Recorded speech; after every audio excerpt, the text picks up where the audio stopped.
जे सरकारी अधिकारी चांगलं काम करतील त्यांना चांगली पगारवाढ मिळेल असं संकेत मुख्यमंत्री देवेंद्र फडणवीस यांनी दिले. यापुढे सरकारी अधिकाऱ्यांसाठी KRA असतील या की रिझल्ट एरियाजवरच अधिकाऱ्यांच्या कामगिरीचं मूल्यमापन केलं जाणार आहे.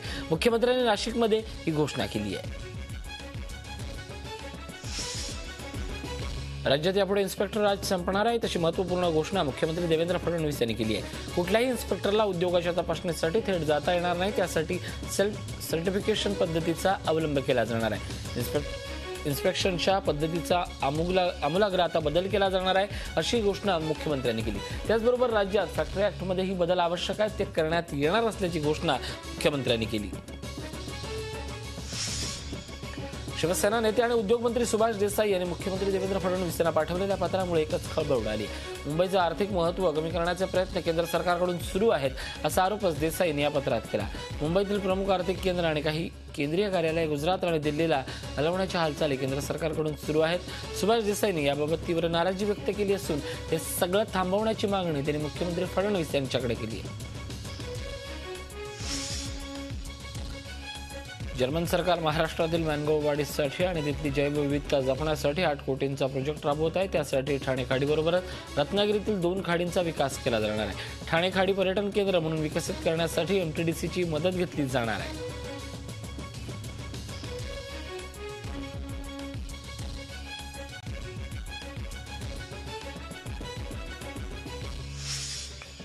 पश्चिम रेल्वेप्रमाणे आता मध्य रेल्वेचाही प्रवास वेगवान होणार आहे. मध्य रेल्वेवरील डायरेक्ट करंट विद्युत प्रवाहाचं अल्टरनेट करंटमध्ये परिवर्तन करण्याचं काम आज पूर्ण होणार आहे. त्यामुळे बचत होणार आहे. शिवाय लोकलचा वेग ताशी 100 किलोमीटर प्रति तासापर्यंत नेणं शक्य होणार आहे. आतापर्यंत DC लाईनमुळे ही वेगमर्यादा 80 किलोमीटर प्रति तास इतकी होती. मुंबईत उपनगरी रेल्वे मार्गावर सतत तांत्रिक बिघाड होत आहेत. त्यामुळे मध्य रेल्वेच्या प्रवाशांचे हाल होत आहेत. या तांत्रिक बिघाडाची रेल्वेमंत्र्यांनी गंभीर दखल घेतली आहे. या बिघाडाची कारणं तपासण्यासाठी विशेष टीम पाठवण्याचे आदेश रेल्वेमंत्र्यांनी दिले आहेत. त्यासाठी रेल्वे बोर्डानं विशेष टीम पाठवावी असेही आदेश रेल्वेमंत्र्यांनी दिले आहेत. कोल्हापूरमध्ये मुख्यमंत्र्यांची गाडी अडवण्याचा प्रयत्न करणाऱ्या भाकप कार्यकर्त्यांना पोलिसांनी ताब्यात घेतलंय. कॉम्रेड गोविंद पानसरेंच्या हत्येचा तपास नीट होत नसल्यामुळे भाकप कार्यकर्त्यांनी काळे झेंडे दाखवून निषेध नोंदवला. त्यानंतर शहरात आगमन करणाऱ्या मुख्यमंत्र्यांचा ताफा अडवण्याचा प्रयत्न भाकप कार्यकर्त्यांनी केला. त्यामुळे पोलिसांनी या सर्व कार्यकर्त्यांना ताब्यात घेतलंय. नरेंद्र मोदी सरकारच्या वर्षपूर्ती सोहळ्याची धामधूम सुरू असताना शिवसेना पक्षप्रमुख उद्धव ठाकरेंनी मात्र त्याकडे पाठ फिरवली आहे. त्यापेक्षा परदेशवारी करून हवापालट करण्याला त्यांनी प्राधान्य दिले. आता या वर्षपूर्ती उत्सवाला नेमकं काय करावं याबाबत शिवसेनेचेच बहुतांश खासदार गोंधळात पडले.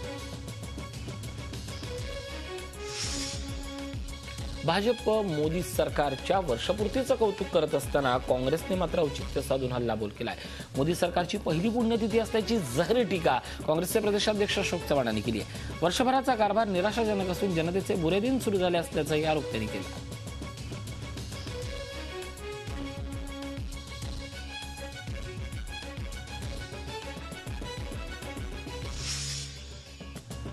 राज्य कर्जबाजारी झालाय. कर्ज इतकं आहे की ज्याच्यावर सध्या एका मिनिटाला 4,35,500 रुपये व्याज द्यावं लागतं. इतकंच नाही तर दिवसाला 63 कोटी रुपये व्याज भरावं लागतंय. सध्या राज्य सरकारवर 3 लाख कोटींचं कर्ज असून हे फेडताना 24,000 कोटी व्याज सरकार भरतंय असं खुद्द स्पष्ट केलंय राज्याचे अर्थमंत्री सुधीर मुनगंटीवार यांनी. मुंबई महापालिका क्षेत्रातले रस्ते खड्डेमुक्त व्हावेत यासाठी युवा सेनेचे अध्यक्ष आदित्य ठाकरे स्वतः पुढाकार घेत आहेत. खड्डेमुक्त राज्यासाठी आधुनिक तंत्रज्ञान स्वीकारलं जाणार आहे. सार्वजनिक बांधकाम विभाग ही मोहीम पूर्ण करणार आहे. मेंटेनन्सच्या नावाखाली दरवर्षी खर्च होणारे 500 कोटींपेक्षा जास्त खर्च कसा कमी होईल याचा प्रयत्न आता राज्य सरकार करणार आहे. सुरगाणा धान्य घोटाळा प्रकरणी जिल्ह्यातील 7 तहसीलदारांचं निलंबन करण्यात आल्यानं या निर्णयाविरोधात महसूल खात्याने दंड थोपटले आहेत. पुरवठा खात्यासाठी स्वतंत्र यंत्रणा उभारावी अशी मागणी करत या महसूल कर्मचाऱ्यांनी कामावर बहिष्कार टाकलाय. त्यामुळे पुरवठा विभागाचं कामकाज पूर्णपणे ठप्प झालंय. खरीपाचा हंगाम तोंडावर आलाय. मात्र कृषी मंत्री एकनाथ खडसे यांच्या जळगाव जिल्ह्यातच खरीप पीक कर्ज मिळावं यासाठी शेतकऱ्यांच्या रांगा जिल्हा बँकेच्या शाखासमोर लागल्या. 15 एप्रिलपासून वार्षिक मुदतीचं पीक कर्ज वाटप करण्यास सुरुवात व्हायला हवी होती. मात्र राष्ट्रीयकृत बँकांकडून पैसे मिळत नसल्याचं कारण पुढे करत कर्ज वाटप करण्यात दिरंगाई होतीये. सिडकोद्वारा देशातील दुसरं मरीना नवी मुंबईत उभारलं जाणार आहे. केरळमधील कोची येथे पहिलं मरीना आहे. त्यानंतर आता नवी मुंबईतील बेलापूर येथे सिडकोनं मरीना उभारण्याची तयारी दर्शवली आहे. बेलापूर येथील या रेती बंदर परिसरात मरीना उभारलं जाणार आहे. सीआरझेडचं उल्लंघन करून अलिबागमध्ये बांधण्यात आलेल्या बंगल्यांवर कारवाई करण्याची घोषणा पर्यावरण मंत्री रामदास कदम यांनी केली आहे. उद्योगपती आणि राजकारण्यांच्या बंगल्यावर 2 महिन्यात कारवाई केली जाणार आहे. परंतु ही कारवाई खरंच होईल का याबाबत सामान्य नागरिक मात्र साशंक आहेत. पिंपरी चिंचवडच्या वाकड येथे वडापावची गाडी चालवणाऱ्या मायलेकीला 2 अज्ञात व्यक्तींनी अंगावर रॉकेल ओतून जिवंत जाळण्याचा प्रयत्न केला. ही धक्कादायक घटना रात्री 10:30 वाजता घडली. ही घटना सीसीटीव्ही कॅमेऱ्यात कैद झाली आहे. या घटनेत दोघीही गंभीर जखमी झाले आहेत. योगिता परदेशी आणि त्याची मुलगी कोयल अशी जखमी झालेल्या मायलेकींची नाव आहेत. या प्रकरणी 2 अज्ञात व्यक्तींविरोधात वाकड पोलीस ठाण्यात गुन्हा दाखल करण्यात आला. पिंपरी चिंचवडच्या बोपखेल परिसरात दुसऱ्या दिवशी संचारबंदी लागू करण्यात आली आहे. लष्कराच्या अभियांत्रिकी महाविद्यालयातून जाणारा रस्ता खुला करावा यासाठी बोपखेलवासियांनी केलेल्या आंदोलनात पोलिसांनी मोठा लाठीचार्ज करत आंदोलन चिरडून टाकलं होतं.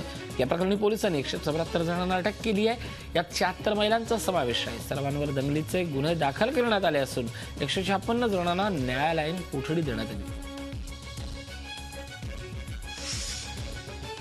पुणे शहरात सध्या मोठ्या प्रमाणात रस्त्यांची कामं सुरू आहेत. संपूर्ण शहरात सुरू असलेल्या या कामांमुळे संपूर्ण पुणे शहरच खड्ड्यात गेल्याची स्थिती आहे. महिनोन्महिने रेंगाळलेल्या कामामुळे पुणेकर नागरिक त्रस्त आहेत. कुर्ल्याचं बाबा हॉस्पिटल बंद होणार असल्याची बातमी झी मीडियानं दाखवल्यानंतर परिसरातल्या रुग्णांनी काल जोरदार विरोध केला. स्थानिक नेते आणि जनता रस्त्यावर उतरली. कुर्ल्याचं बाबा हॉस्पिटल कुर्ला, वाकोला, घाटकोपर पश्चिम, सायन पश्चिम इथल्या गोरगरीब जनतेला फार मोठा आधार आहे. रोज हजारो पेशंट इथे आरोग्य सेवेचा लाभ घेतात. त्यामुळे स्थानिक नेत्यांनी आणि राजकीय पक्षांनी मोर्चा काढून या हॉस्पिटलच्या स्थलांतरास विरोध केला. अमरावतीतल्या जुना भाजी बाजार परिसरातल्या देशी दारू बंद करण्याची जुनी मागणी असूनही जिल्हा प्रशासनाकडून कुठलीही दखल घेतली जात नाही. आणि ज्याच्या निषेधार्थ आमदार रवी राणा यांनी वादग्रस्त देशी दारू दुकानावर हल्लाबोल करून दुकान बंद केलं. चंद्रपूर जिल्हा दारूबंदी केल्यानंतर अनेक गावं आणि शहरांमधून दारूबंदीची मागणी समोर येते.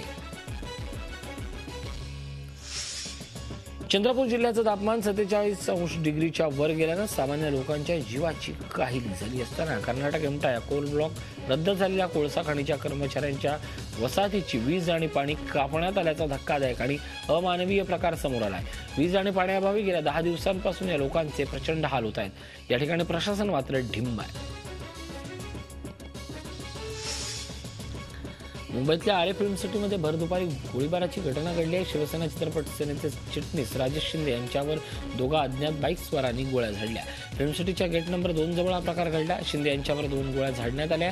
ते जखमी झाले असून त्यांना उपचारासाठी हॉस्पिटलमध्ये दाखल करण्यात आले. नालासोपाऱ्याच्या मिनी गोवा या रिसॉर्टमध्ये तरण तलावात बुडून एका तरुणाचा मृत्यू झाला. लिंबोली कार्डस असं या तरुणाचं नाव आहे. हा तरुण बुडत असतानाची दृश्य सीसीटीव्ही कॅमेऱ्यात कैद झाले. हा तरुण रविवारी रात्री पिकनिकसाठी इथे आला होता. विशेष म्हणजे तरुण तलावाच्या 4 फूट पाण्यात बुडाला आहे. त्यामुळे आश्चर्य व्यक्त करण्यात येत आहे.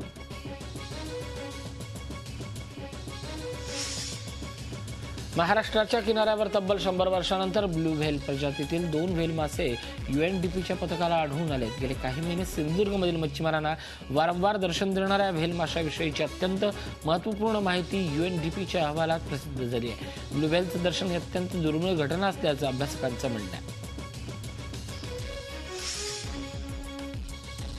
विवाहित महिलांना आंतरराष्ट्रीय स्तरावर संधी उपलब्ध करून देणारी स्पर्धा पुण्यात नुकतीच पार पडली. मिसेस एशिया इंटरनॅशनल आणि मिसेस प्लॅनेट अशा या सौंदर्य स्पर्धेची नावं आहेत. देशातील अशा प्रकारची ही एकमेव स्पर्धा आहे. 34 विवाहित सौंदर्यवतींनी या स्पर्धेत भाग घेतला. स्किन सिटीनं या स्पर्धेचं आयोजन केलं होतं. या स्पर्धेतील विजेत्या महिला आता भारताचं नेतृत्व आंतरराष्ट्रीय स्तरावर करणार आहे.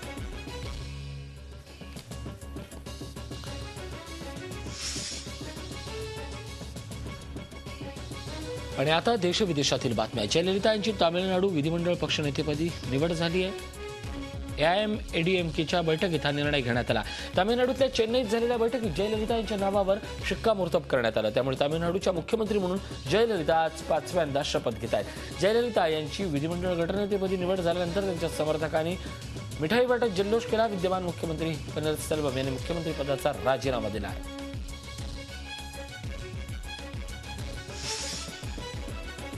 केंद्रातल्या नरेंद्र मोदी सरकारला 26 तारखेला 1 वर्ष पूर्ण होते। केंद्रीय अर्थमंत्री अरुण जेटली यांनी पत्रकार परिषदेत सरकारच्या कामाचा लेखाजोखा मांडला। अनेक आघाड्यांवर सरकार यशस्वी ठरल्याचा दावा करताना जीएसटी आणि निर्गुंतवणूक हे सरकारचे मोठे निर्णय असल्याचं जेटली म्हणत आहेत।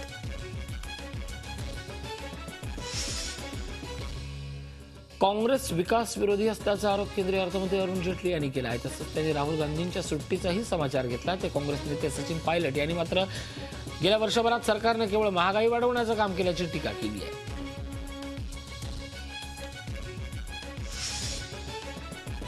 मुंबई गोवा हायवेवर टोल लागू होणार आहे। या हायवेचं चौपदरीकरणानंतर हा टोल लागू करण्यात येणार आहे। चौपदरीकरणाचं काम 2017 पर्यंत पूर्ण होणार असल्याची माहिती केंद्रीय अवजड उद्योग मंत्री अनंत गीते यांनी दिली आहे। अतिरिक्त खर्च भरून काढण्यासाठी टोलचा पर्याय अवलंबणार असल्याचंही त्यांनी नमूद केलं।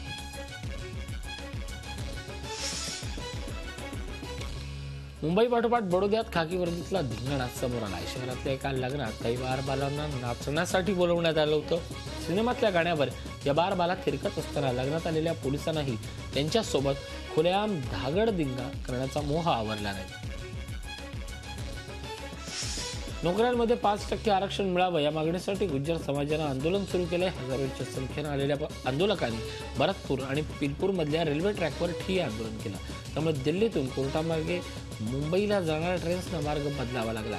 तसंच इतर अनेक गाड्या रखडल्या। आरक्षणाची मागणी मान्य होत नाही तोपर्यंत कुठल्याही पातळीवर चर्चा करणार नसल्याचं गुज्जर समाजाने म्हटलं।